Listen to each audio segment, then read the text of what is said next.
오늘의 헤드라인입니다. 17호 태풍 타파의 세력이 약화하면서 내륙과 해상의 태풍특보가 모두 해제됐습니다. 태풍 타파는 동해 먼 해상에서 북동진하고 있는데 오후 3시쯤 소멸할 것으로 보이고 동해안에 5에서 20mm, 울릉도 독도에 10에서 40mm의 비가 온 뒤 점차 그치겠습니다. 오늘 아침 경기도 김포시에 있는 돼지 농가에서 아프리카 돼지열병 의심 신고가 접수됐습니다. 의심 신고가 접수된 곳은 이미 질병이 발생한 경기도 파주와 연천의 방역대를 벗어난 곳이라 확산 우려가 커지고 있습니다. 멸종한 공룡이나 원시인의 모습을 복원하는 데는 주로 화석이 토대가 되는데 과학자들이 DNA만으로 오래전 멸종한 고대 인류의 얼굴을 복원했습니다. 연구팀은 이 기법을 활용하면 앞으로 화석이 없이도 멸종한 생물의 특성을 알아낼 수 있을 것으로 내다봤습니다.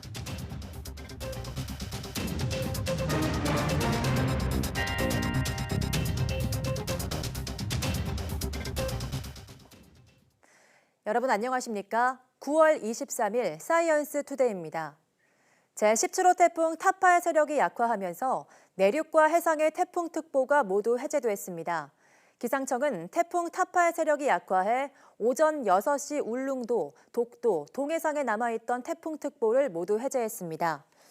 태풍 타파는 소형급의 세력으로 시속 51km의 속도로 동해 먼 해상에서 북동진하고 있는데 오후 3시쯤 소멸할 것으로 보입니다.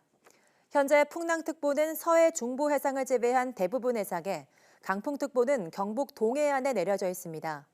동해안에 5에서 20mm, 울릉도 독도에 10에서 40mm의 비가 온 뒤 점차 그치겠습니다. 낮 동안에는 서울 낮 기온이 25도까지 올라 선선해지겠습니다. 대전과 부산 23도, 광주 24도로 쌀쌀했던 어제보다 4도에서 6도가량 높겠습니다. 태풍의 길목에 놓였던 부산에서도 피해가 잇따랐습니다. 아파트 유리창이 깨지는가 하면 정전으로 주민들이 큰 불편을 겪었습니다. 부산 피해 상황을 김장하 기자가 전해드립니다. 부산 해운대 아파트 유리창이 강풍에 깨져 3분의 1가량이 날아갔습니다. 남아있는 유리도 아슬아슬 맥없이 흔들립니다. 유리창 깨지는 소리를 듣고 밖에 베란다 유리창을 쳐다보니까 저 반대편 20층 아파트에 샤시 유리창이 깨져가지고 날리고 있었습니다. 아주 위험한 상황이었고 공사장 주변으로 쳐놓은 철제 가림막은 엿가락처럼 휘었습니다. 강풍을 이기지 못한 가림막이 도로 쪽으로 넘어간 겁니다. 다행히 다친 사람은 없었지만 큰 사고로 이어질 뻔한 아찔한 상황이었습니다. 또 다른 공사 현장도 가림막이 군데군데 뜯기고 통째로 휘어져 나무에 걸쳐져 있습니다. 신고를 받고 출동한 경찰이 안전조치를 취하고 있지만 불안해 보입니다. 강풍에 서점 유리창도 산산조각이 났습니다. 거센 바람에 4층에 있던 서점 유리창이 깨지면서 바닥에 떨어진 겁니다. 경찰과 소방당국은 추가 피해를 우려해 남은 유리창을 제거했습니다.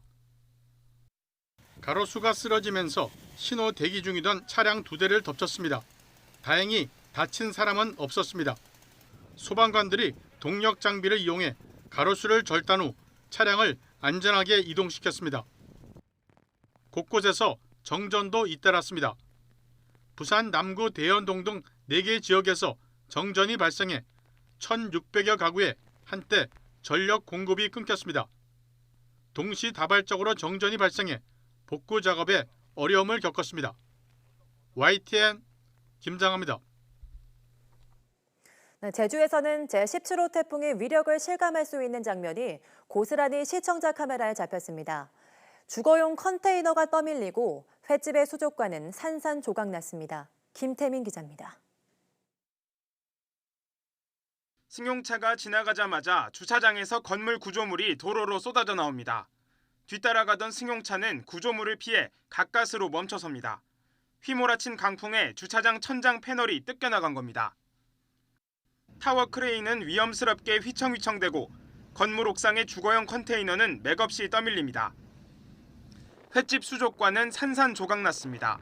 강풍에 날아든 물체의 수족관이 깨지면서 수족관에 있던 횟감들은 20여 미터 도로까지 날아가 여기저기 흩어져 있습니다. 도로에 주차된 차량 뒷유리도 날아든 물체에 안이 훤히 들여다보일 정도로 파손됐습니다. 모델하우스 한쪽 외벽도 통째로 뜯겨 금방이라도 떨어질 듯 바람에 이리저리 휘날립니다. 강풍에 날아갈 위기에 처한 지붕을 붙들고 소방대원들이 사투를 벌이고 파도는 강한 바람을 타고 방파제를 넘기도 합니다. 날아가고 뜯어지고 떠밀리고 제주는 상상을 초월하는 강풍에 곳곳이 큰 상처를 입었습니다. YTN 김태민입니다. 기후변화를 걱정하는 청소년들이 지구촌 곳곳에서 기성세대 항의하며 행동을 촉구했습니다. 청소년들의 릴레이 시위는 아시아와 미주, 아프리카 등 전 대륙 160여 개 나라에서 진행됐습니다. 조승희 기자가 보도합니다. 기후변화 위기 대응을 촉구하는 청소년들의 목소리는 국경을 초월해 울려 퍼졌습니다. 외신들은 미국 뉴욕에선 시위의 주최적 집계 25만 명이 맨해튼 거리를 행진했다고 전했습니다.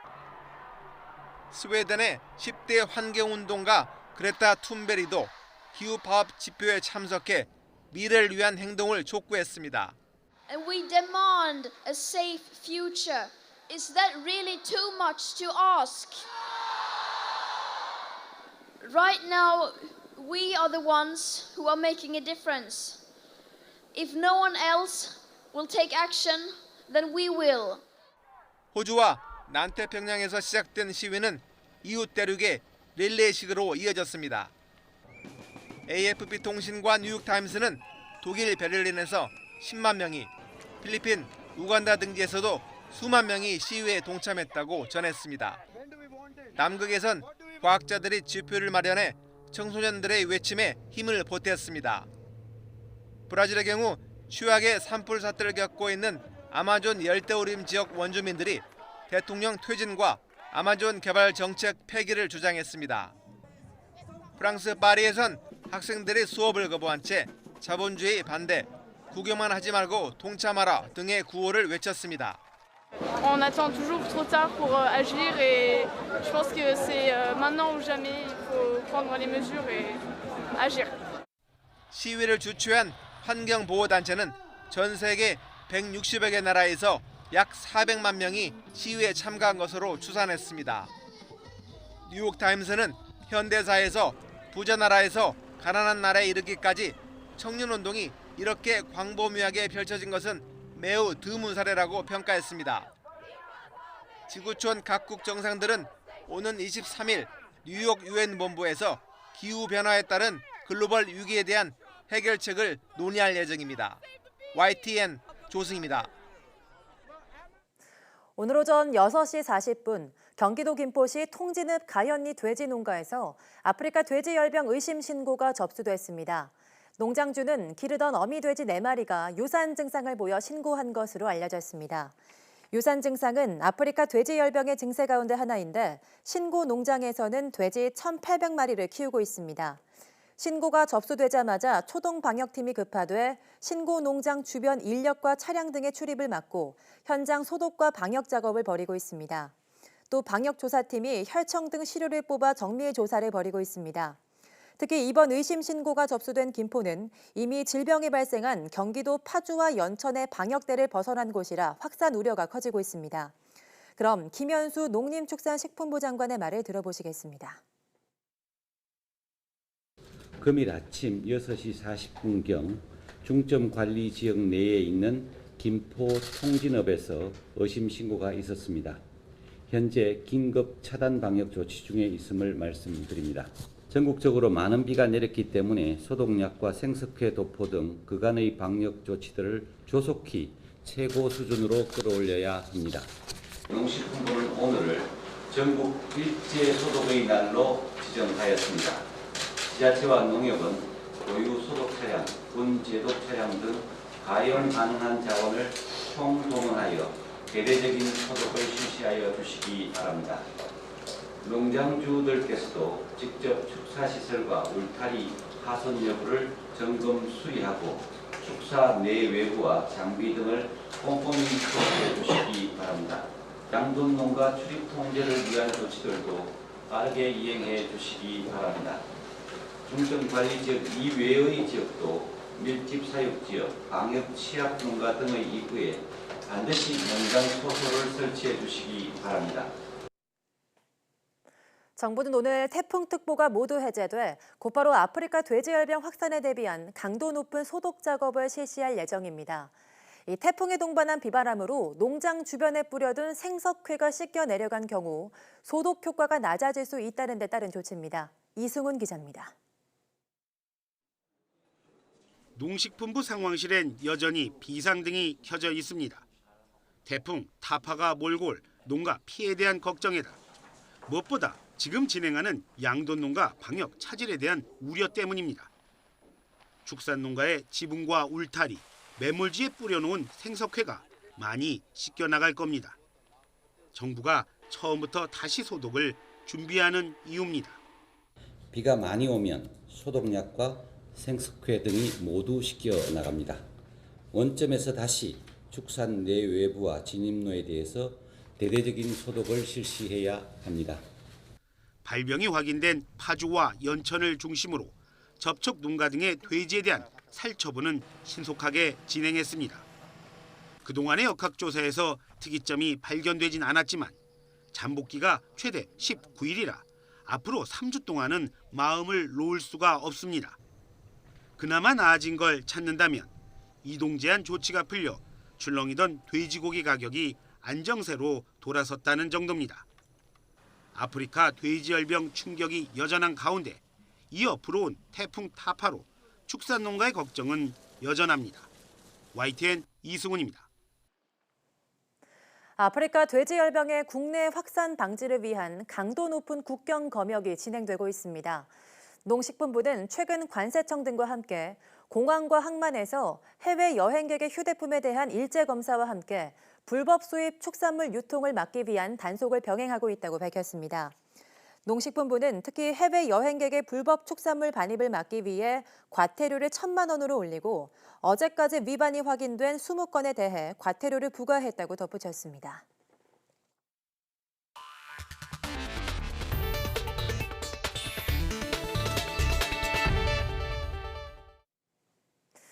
멸종한 공룡이나 원시인의 모습을 복원하는 데는 주로 화석이 토대가 되는데요. 과학자들이 뼈 조각에서 추출한 DNA만으로 오래전 멸종한 고대 인류의 얼굴을 복원했습니다. 최소라 기자입니다. 넓적한 얼굴에 살짝 튀어나온 이마. 7만 년 전 살았던 현생 인류의 사촌, 데니소바인 13살 소녀의 얼굴입니다. 20만 년 전부터 5만 년 전까지 시베리아 증지에 살다 멸종된 데니소바인은 그동안 외모가 베일에 쌓여 있었습니다. Up until now, all remains from Denisovans that we have comprise of a pinky bone, a few teeth, and the lower jaw. Now it is the first time that we provide a detailed anatomical reconstruction showing us how these humans look like. 화석이 없이도 얼굴을 복원한 건 손가락뼈에서 얻은 DNA 덕분이었습니다. 연구팀은 영장류의 DNA를 분석해 어떤 부위가 외모를 결정하는지 알아냈습니다. 그리고 해당 부위가 활성화하거나 비활성화할 때 외모가 어떻게 달라지는지를 관찰해 DNA만 보고도 외모를 유추할 수 있는 알고리즘을 개발했습니다.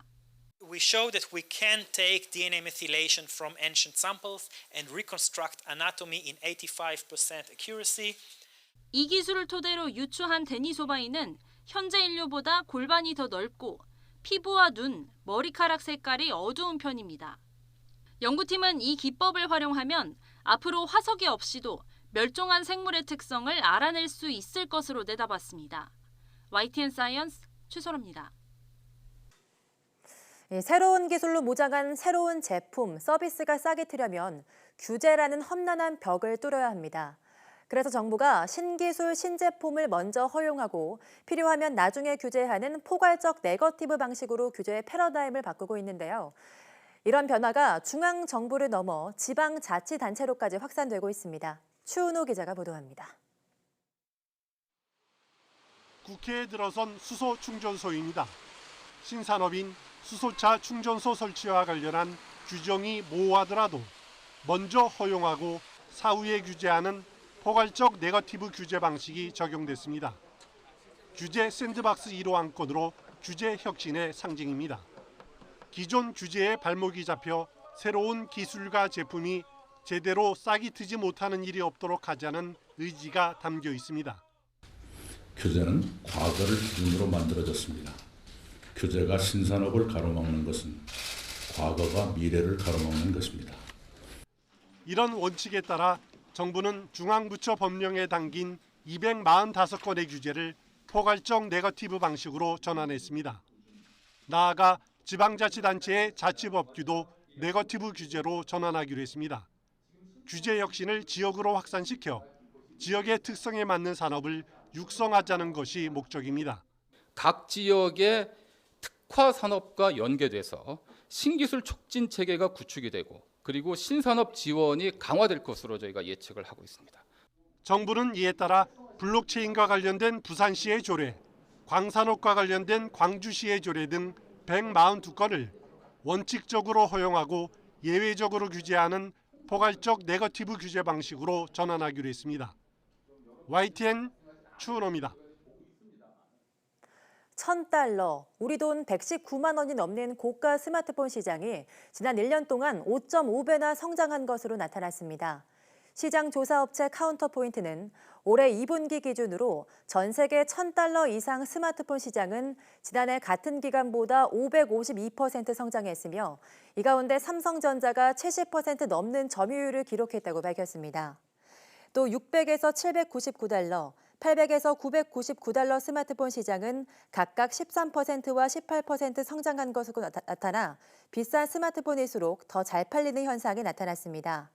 반면 400에서 $600, 우리 돈 70만 원대 스마트폰 시장은 1년 새 36% 감소했습니다.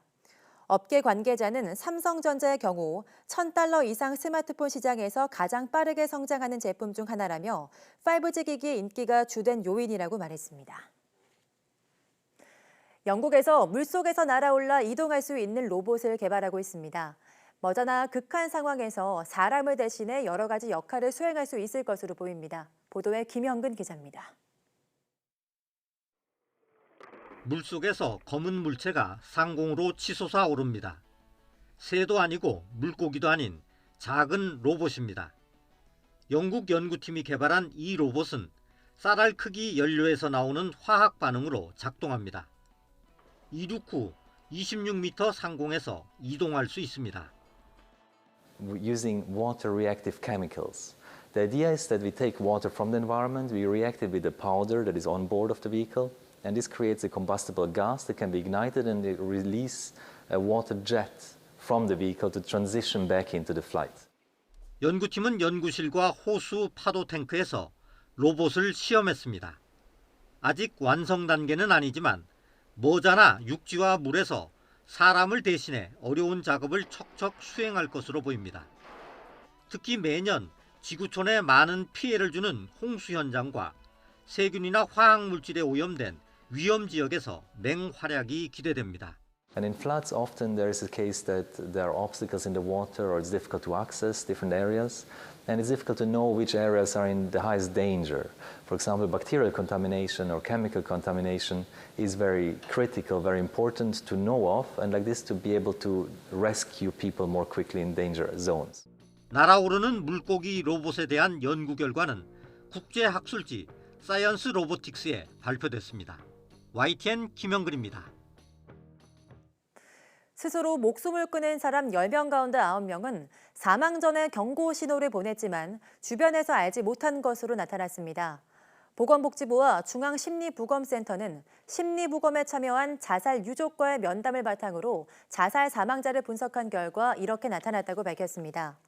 조사 결과 2015년부터 3년 동안 심리부검에 참여한 자살 사망자 390여 명 중 92.3%가 자살 경고 신호를 보였으며 이 가운데 77%는 주변에서 이를 경고 신호로 인지하지 못한 것으로 확인됐습니다. 자살 경고 신호는 식사나 수면, 감정 상태가 변하거나 자살과 죽음에 관련한 말을 자주 하고 주변을 정리하는 등의 행동이 대표적입니다. 전문가는 자살 경고 신호의 경우 사망 전 3개월 이내에 가장 많이 나타난다며 이런 행동을 관찰하면 각별한 주의와 적극적인 대처가 필요하다고 당부했습니다.